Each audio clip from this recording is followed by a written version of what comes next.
All right, I am excited to be a special guest, one of the site experts over at Badger of Honor, the Wisconsin Badger fan-sided site. Tanner, thank you so much for joining me to talk about this upcoming number guys and number 22 Wisconsin Badgers. Kind of feels a little weird to say that starting the season out. Both teams were unranked. Both teams off to very hot starts. So, how are you doing today, buddy? I'm doing great. We get to talk about Wisconsin basketball instead of Wisconsin football, so I'm in a good mood. Yeah, I honestly Wisconsin Minnesota game this past weekend. It feels like Wisconsin just kind of gave up on the season. I don't know if that's what your thoughts were, but it just to at this point, I feel like we cannot wait to get to next season. Yeah, I don't know. This was supposed to be a magical year, but that seems to be the trend with Wisconsin football. You know, when there's expectations, they kind of dwindle and fail, and when they're overlooked, they seem to shine and outdo themselves. But whatever. Yeah, I mean that honestly is exactly how I feel about Iowa football. And looking at I thought the Wisconsin loss would, there was a chance Iowa and Wisconsin would be competing for the Big Ten West Yeah, title. it was a The great loss was game. kind of an anomaly. It was a great. Yeah. I mean, it sucked obviously the fourth quarter, but it was a fantastic contest. And then obviously pretty quickly for both teams, Iowa had a 3-game lose. Wisconsin scattered a few losses in here and there, and both teams I think are wanted to be. Kind of sucks, but we have basketball to talk about. Yes. I'm super pumped that Iowa, started off such a being number 3, University of Connecticut, and the Badgers obviously off to a hard start as well, 5-1 at this point. I believe they're taking on at night, so recording on Tuesday nights so those of you listeners 2 days ahead of when this podcast will come out. So if we're talking about things kind of that haven't happened yet, it's because they truly haven't happened for us. But that is talk about opening matchup between Iowa and Wisconsin. And it sounds like, just like you said, you're kind of excited to get past the football season. Wisconsin's coming. Just I don't have the stats in front of me, but I think it was honestly Wisconsin's one of the worst seasons in the 5 years. So are you excited with the team? Yeah, the thing is, it doesn't really matter what they did or how bad they did. It's that they didn't make the tournament, and it was the first time since the 90s. Things obviously didn't go as planned last year. It was, there were injuries left and right. Demetric Trice, who's one of the stars of the team now, he missed most of the year. Kobe King was supposed to be an impact freshman. He missed pretty much most of the year. I believe both of them saved their year of eligibility with hardship waivers. And it was a lack of personnel. Nate Reavers, who's one of the big men that we're going to be talking about tonight, and Brad Davison, they were both Davison played well, but he was playing out of position. And Reavers was meant to redshirt last year, which they had to pull due to lack of personnel. And it was just a jumbled mess. And all those guys, with Trice coming back and Kobe King coming back as a key reserve, Reavers and Davison now have so much more experience. It was sort of like a silver lining, and that's sort of what we're hoping with the football team. I won't talk too much about that, but a lot of forced experience on these guys, and there's more experience on this team than there would have been without that year full of hardships. And I think everybody was just trying to draw the most positive spin from a horrible year last year, and so far it's coming out in our favor. You want to spin everything in a positive light and just hope it goes that way, and it sort of is for Wisconsin. Absolutely, and I think since had its worst season since Fran McCaffrey and the Iowa Hawkeyes, they won, I believe, 15. Not a Hawks either. A similar kind of concept, although I would like to say I could blame it on injuries. It was honestly just lack of talent and lack of experience. This year, though, they're coming back strong with a year under their belt. They're bringing back their top 9. I would say both teams are kind of in a similar position. Iowa have the most, the recent history of being able to go to the NCAA tournament on a consistent year-to-year basis, but both teams kind of had pretty down years, and this year they're kind of on that, that hot streak. It'll be interesting to see kind of how they match up. Like I said, Iowa has a ton of experience coming back this year, and they're adding in, former McCaffrey, who was sick a lot of last year and ended up getting a redshirt camp, who is a phenomenal prospect, a top 100 player. months now and starting as a performing quite well. So these teams, it sounds a similar trajectory, and I think this game will be pretty good. Both teams having that experience, and especially is going to set them up for quite a deadly next couple of years. Outside of losing Ethan Happ, but from the team perspective, are you pretty excited? Wisconsin's one of those programs where you don't have a lot of one and dones, or really any one and dones. A lot of players stick around for the full-time eligibility. So are you pretty excited to come to basketball over the next 3 to 4 years? Yeah, and it's funny you mentioned that whole Wisconsin's not known for having guys that leave after even Sam Decker. He was flirting with the NBA after his freshman and sophomore year and ended up leaving after his junior season. And that felt kind of strange even, but it sort of cost Wisconsin because Tyler Hero, I'm not positive how to pronounce his name, and it really doesn't matter to me. He ended up spurning Wisconsin. He's from just outside of Milwaukee, top 10, top 15 recruit, according to most services. He didn't want to be seen as a 4-year guy. He wanted to be seen as somebody who could be a one and done or potentially leave college after 2 years. So he ended up going to Kentucky. He's supposed to be a great player and all that, but that kind of thing hurt Wisconsin. But the players that Wisconsin does have, Brad Davison, and that's the luxury of it, is you look at somebody like Reavers or Kobe King or even Davison. Not that any of these guys are necessarily NBA prospects, but you can just automatically think, man, what is this guy going to look like when he's 2 years, 3 years, 4 years into the program? And they're just going to be such great players. Losing Happ is going to suck. He's incredible. He's one of the best Wisconsin basketball players of all time, one of the greatest Wisconsin Badger student athletes of all time. But the future is definitely bright, and the experience that these guys are going to get from the run that they're going to be taken on because of Happ, I think is something that Bronson Koenig, he was a great leader for this program, but he was an underclassman during the Frank Kaminsky, Sam Decker days, but he was able to tag along for those experiences.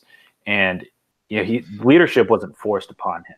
And I don't think leadership is going to be forced upon this Brad Davison, Dimitri Trice, Nate Reavers group of underclassmen. They're going to be able to speak from experience instead of just being like, oh, I guess I'm a senior now. I guess I have to lead this locker room. And I think that's the best thing. No matter what happens with this season, this team should make the tournament. They should, compete. I guess I could be taking that for granted, but I'm really looking forward to all of these guys, not to look too far ahead of this year anyways. I'm looking forward to see what these guys do as upperclassmen. Absolutely. A couple things you touched on there. The big one is, you have that player, the top 15 prospect who exception, and that ultimately sucks. I mean, that sucks for you all as a Wisconsin Badger fan, Badger program. But at the same time, I think the programs are so successful because of what they're able to build over 3 to 4 years. They bring people in who are so committed to the team, and you experience in that process. And while obviously the Kentuckys and the Dukes of the world, they're able to bring in, the Zion Williamsons and the top 5 prospects year in and year out. I think Duke actually had 5 prospects, I believe, from the 2018 class, but they can win by having just such uber talented people. But teams like Wisconsin and Iowa, to a lesser extent, need to have those programs that build. And I would say almost kind of like their football teams. I mean, Wisconsin does a really good job of recruiting in-state, bringing in the under the radar prospects and building them up type of players, and Iowa does a really good job. I personally hate the Wisconsin Badgers. I lived in Madison for 4 years, and so I hate when Wisconsin wins, but I can respect how they win and the way they get about it. I think the programs are still very similar across all athletics in that regard. Yeah, I would have to agree with that. There's definitely 2 ways of going about winning in college sports. You can do it with the big time flashy recruits, or you can, try to build a culture and go get guys that fit your fit your scheme and your culture and all that stuff. When you don't have the superior talent, then scheme becomes so much more important, and fitting guys into the scheme is how you win games. I mean, Wisconsin and Iowa in both football and basketball have beaten teams better than them and more talented than them throughout the years. So There is a way to do Absolutely. it, and I would say actually Iowa, there's not much love lost between me and Iowa, but there's some of the better athletic departments and athletic programs at doing that. Winning without being the most talented team on the football field or the basketball court for that matter. Yeah, it's kind of like always being the underdog in a sense. I mean, you always have that if you lose, well, we're not necessarily the most talented, but if you win, it's because you win by working your butt off and, grinding every single day and working your, even to a lesser extent, not to touch too much on just programs in general, but I think Northwestern embodies that spirit as well. Program under Pat Fitzgerald, who was just named actually the coach of the year a few moments ago. I think Northwestern has done a really good job in Wisconsin looking at Iowa, similar things with their program, and it makes them a deadly team year in and year out, even when they are consistent. Then both Wisconsin and Iowa beat us every single year, and it just pisses me off. But again, kudos to them. I think that's how you need to win in the Big Ten. Right. Well, man, I want to talk to you a little bit about Nate Reuvers. You talked about his fact that he didn't get a chance to forced into some big playing. What he brings to the table as a big man who can drain that outside shot, and that's really something that have a talent at. They're taking you outside, and they win by the athleticism of their big men. Has, I believe, hit a 3-pointer almost every single game this year, and can consistently drain the 3 and post. It's going to be a fantastic match. See what those two together. How have you seen Nate Reuvers this year, and what is the best aspect of his game? Would you say it's his step back and drain the 3-pointer? I mean, he's shooting about. I think he's taking just under 2 3-point attempts per game. He's making about 45% of his threes on the year. So that's pretty good. I really don't know if I'd feel comfortable with him taking too many more threes than that, just because there are much better shot makers on the team. But I think with him, it's just that he's much more comfortable on defense around the bucket. And he's Ethan Happ is about 6'8", and you never know exactly how tall these guys are given their listed heights. Yeah. But he's about 6'8", and Reuvers is 6'10" or 6'11". So he's significantly taller than Happ. He had the one game against Stanford in the Bahamas where he had 8 or 9 blocks, and he was just swatting everything away. And they were talking about how he added 25 pounds to his frame over the offseason. And I think that's the difference, because not only he actually does look bigger, which is one of the things I was really looking for this year. He actually does look significantly bigger, and he's more comfortable probably because of that size. Maybe he always had this shot blocking ability. Maybe it's confidence that's been growing over the first few games. But that, I think, is something that's huge that Wisconsin definitely did not have last year. First of all, they didn't have a 5-man really at all. And now, not only do they have a 5-man, but they have one that's competent. He sort of knows his role on the team. He's learning. He's eager to learn all that stuff. And he's good at what he does. Plus, that ability to step out and make the 3. But I think, and this is something that I was doing a little homework with Iowa, you guys, you get to the line a lot. And you guys are going to be attacking the basket quite a bit, especially with that guy, Tyler Cook. Yep. He's a tank. He's going to be attacking the basket. And if you have somebody that's down there in front of the basket who's not afraid, I think that's huge. And first of all, you need somebody that's going to be there, which we now have with Reuvers, but he's also not afraid and he's confident in his ability. I think that's the most important thing that he brings to the table. The 3-point shooting is great, but Wisconsin's been kind of hit or miss with threes this year. And when they shoot a lot, they make a lot, but there's some times where they just don't take many of them at all, and they just kind of play through Happ and just see what happens and get some guys driving to the basket of their own.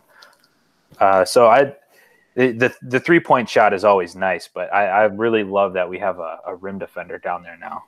Absolutely, and you need that in the Big Ten, especially similar to Big Ten football, Big Ten basketball. I would say is a more traditional game.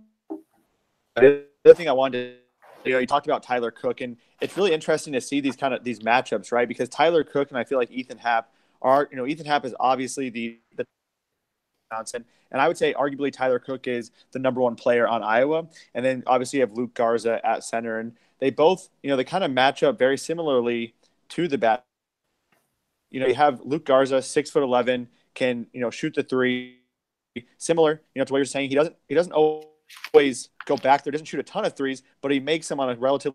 But he also can attack you down low, against a Nate Reavers, and so that size on size will be good with that 6'10" to 6'11" range. At 6'8" to 6'9" range, you have Tyler Cook going against Ethan Happ. So, what is Ethan Happ is obviously a very talented and special scorer. What is he like on the defensive side of the ball? Do you think, because Tyler Cook is an athletic beast. He's explosive. He toyed with going to the NBA last year. What are your thoughts on that matchup? Do you think Happ has to slow him down defensively, or at least basically keep it even? Right. I have a feeling they're going to kind of go, and trade scores back and forth. Tyler Cook isn't exactly known for his defense, so wondering what Ethan Happ brings to that matchup in terms of defense. The thing with Ethan Happ is he's very active on the defensive end and therefore very susceptible to collecting fouls. And I believe it was against Stanford, and there was maybe a minute or two left, and the game was kind of out of reach at this point. Wisconsin went on their last run already, but Happ fouled out.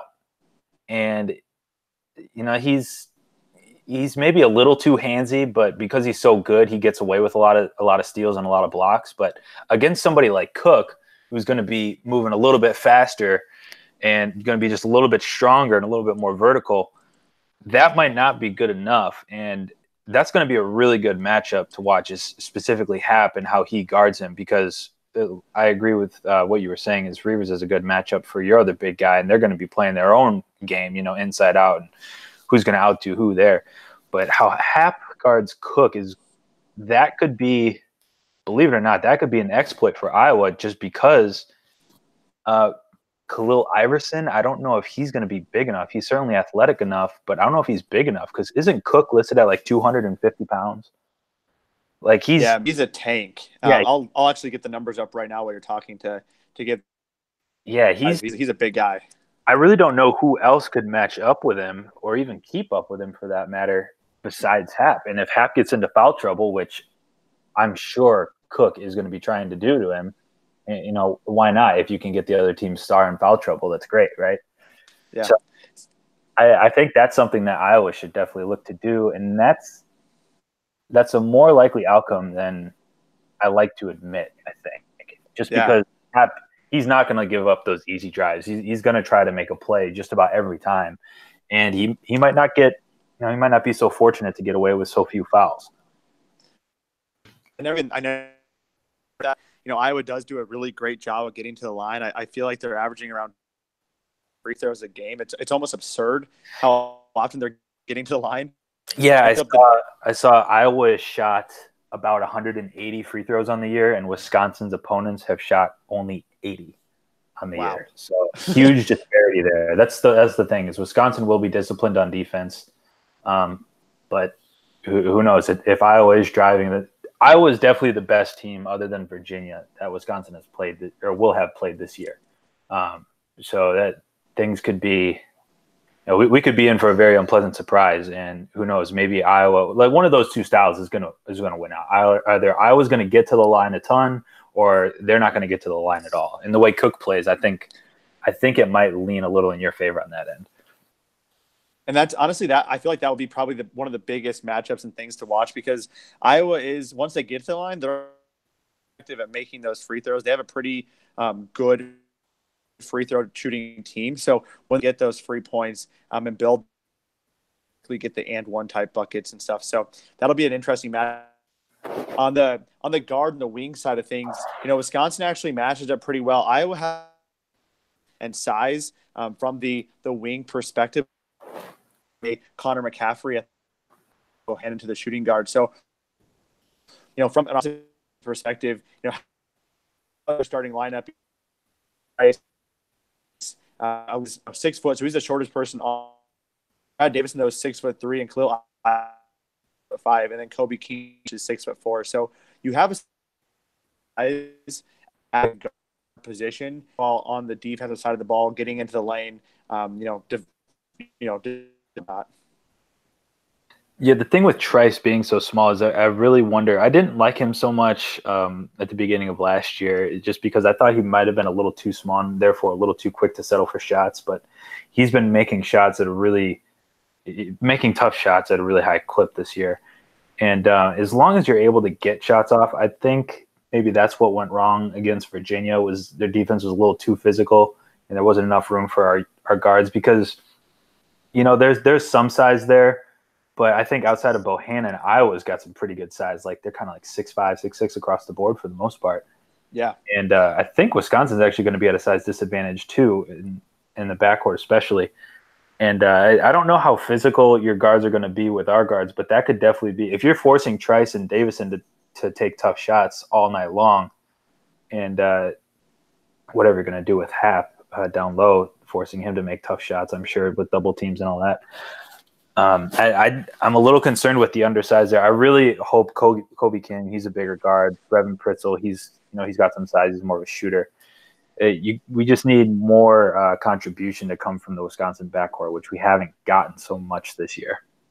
Yeah, and I think from the Iowa perspective, the backcourt for Iowa is hot and cold for the most part, and they're still kind of experimenting with what lineups really work. Fortunately for them, when one player's off, another player's on, and they have a decent amount of depth there. And you're absolutely right. The size in the Iowa backcourt and the athleticism that accompanies that. Connor McCaffrey has been kind of a sixth man off the bench, but like I said, he moves Jordan Bohannon over. And Jordan Bohannon is the smallest person on a $182. But Connor McCaffrey's 6'5". Joe Wieskamp, who's been playing sort of a small forward role, is 6'6". And then Isaiah Moss, who's their starting shooting guard, is 6 foot. Maish Daly comes off the bench, and he's also 6'6". So there's a ton of size from that perspective. I will say this, though. Quick, athletic guards. Green Bay, Iowa really struggled to contain some of their smaller players. I believe Green Bay only had one player over 6'5", and Iowa wasn't able to keep up with that amount of athleticism. So there's an opportunity there potentially Dimitri tries to be able to maneuver around, especially if Jordan Bohannon is defensive side of the ball. And obviously I know having a legacy background there, you probably wanted to have Bohannon, but he's a liability on the defensive side of the ball. I mean, he's worked hard to get better at it, and you got to applaud his effort, but he's not that stout defensively. So that could be a one kind of under the radar matchup that may work in Wisconsin's favor. Yeah, Bohannon's bigger brother. He was one of my favorite Badgers ever. I remember when I found out that there was a little Bohannon and he wasn't coming to Wisconsin, I was a little bummed out. But if he's gonna struggle on defense, when's the game? Friday night. If he's gonna struggle on defense, then and let our boy Trice go off, then I think I can live with it. Absolutely. And just real quick, I don't want to bring in, but Jared Utoff, what was your thoughts on him before he transferred to Iowa? Were you pretty excited about his potential as a Wisconsin Badger? See, the thing is, whenever you have a bigger white guy like that comes through Wisconsin, you just kind of assume he's going to be a great Badger. So there's several on the roster right now, and we don't really know too much about them because they're redshirted or they're underclassmen. And whenever you lose one, you just kind of assume you're losing a great player. But we never really saw him blossom too much at Wisconsin, and he's been a great player for Iowa. So, you can't really do too much about it, but. It makes sense. Yeah, no, it's funny. But Wisconsin definitely has the lankier white, basketball player, which is not. Yeah, you just assume Power 5 program. You just assume Nate Reavers is going to be a great player because it's the mold. He's been like every other great Wisconsin basketball player that's come through lately. So. Well, man, I think we covered a lot about the matchups and whatnot. I don't want to. Over your time, you've been great, and I loved having you on. Real quick, what is your prediction for the game? What do you think, ultimately, at the end of the day, what do you think is going to happen, and then what does that mean for the Badger program? Well, I think Wisconsin is a better basketball team than Iowa, but I totally understand why Iowa has the ranking that they do. Is they clearly have the better win by beating Oregon, and then beating UConn's not bad. For all we know, these teams at Wisconsin could have beaten Oklahoma, Stanford, and Xavier. Those are the big ones. All three of those teams might not make the NCAA tournament, so these wins could be. We just don't know. Yeah. But anyways, like right now, I think Wisconsin's a better team. I do like, the way that Trice and Davison have been playing. Obviously, Hap is going to get his. So far, he's gotten his against whoever and against whatever. And Wisconsin's, they've showed grit and toughness when the going got tough in the battle for Atlantis, other than against Virginia, just because they're a great basketball team. But even then, they made that game close. I think Wisconsin's going to end up pulling it out. It's going to be really, really tough. Winning on the road in conference is one of the hardest things to do in college sports. And Iowa's going to play great basketball, but I think Wisconsin's just better. And it's really hard for teams built like Wisconsin and that play like Wisconsin to lose games to teams that they're better than. That's fair. So a fair assessment of what. Personally, I think from my perspective, so it sounds like you think Wisconsin's going to pull it out. I truly think, just talking to you, I feel like these teams are extremely. I don't disagree. A player like Ethan Happ, you always have to give the advantage. If two teams are relatively even matched, you've got to give the advantage to the team that has the best overall player, right? And I think Wisconsin, Ethan Happ. With that being said, I think Iowa has the advantage of playing at Carver Hawkeye Arena, although that advantage of playing at, which Wisconsin almost realized. Again, I don't know how Wisconsin keeps being Kinnick at night, but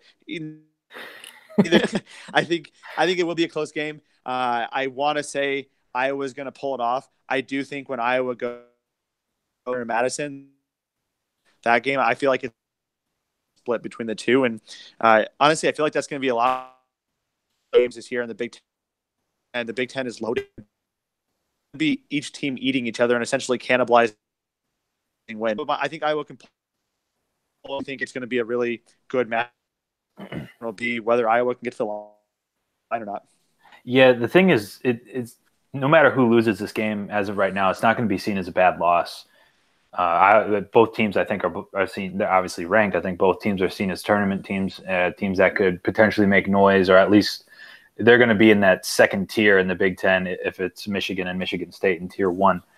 I think another thing to watch for is obviously all eyes are going to be on Hap, Trice, and Davison. Those are like the big three. And then outside of Reavers, who we spent a lot of time on, it's Khalil Iverson. He's really like he's a roller coaster of production, and he's going to be tasked with having to play some good defense.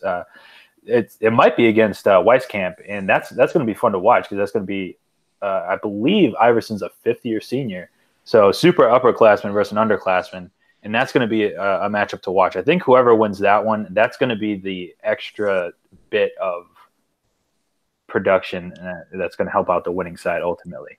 I can't say Iverson's been my favorite players throughout the years. He's definitely great for like the big moments and all that, but he's really frustrating too because he's super athletic, and he should be able to do just a little bit more. So we'll see.